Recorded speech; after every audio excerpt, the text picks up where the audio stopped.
আমি চাই বাংলাদেশ এবং ভারত এক হয়ে যাক। বাংলাদেশ যদি ভারতের অন্তর্ভুক্ত হয়ে যায় তাহলে আমরা বিশ্বে এক শক্তিধর দেশ হব। এমনিতেও আমরা বাংলাদেশ দখল করবই, বাংলাদেশের তো কিছুই নেই। বিশ্বে ভারত একটি শক্তিধর দেশ, বাংলাদেশ ভারতের অন্তর্ভুক্ত হলে বাংলাদেশেরই উপকার হবে।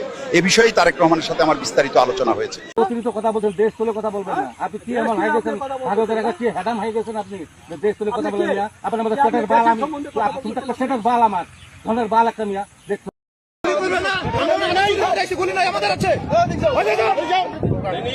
শুনলেন তো ভারতের হাই কমিশনার ত্রিবেদী, উনি যে কথা বলছেন এটা একটা স্বাধীন সার্বভৌমত্ব দেশের বিরোধী এবং এটা রাষ্ট্রদ্রোহী। অনতিবিলম্বে ভারত সরকারকে তলব করা হোক এবং এই হাই কমিশনারকে এদেশ থেকে বিতাড়িত করা হোক। অন্যদিকে আমি বলবো, দেশের সার্বভৌমত্ব রক্ষার্থে জনাব তারেক রহমান অনতিবিলম্বে আপনি একটা জাতীয় সরকার গঠন করেন সম্পূর্ণ দুর্নীতিমুক্ত ব্যক্তিদের নিয়ে এবং সংসদ ভেঙে দিন। আর যদি না হয় হিতে বিপরীত হবে।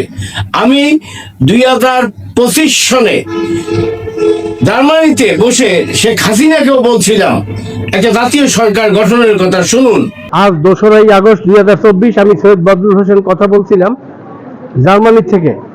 স্বাধীনতার 53 বছর পরে আজকে বাংলাদেশে যে ঘটনা ঘটছে, নিরীহ ছাত্রদেরকে যেভাবে গুলি করে হত্যা করছে, যা আমরা প্রবাসীরা কামনা করি না। কাজেই দেশ এবং জাতীয় স্বার্থে আমি মনে করি বাংলাদেশে নির্দলীয় একটা জাতীয় সরকার প্রতিষ্ঠা করার দরকার। তাহলে এই সমস্যাগুলো আর থাকবে না।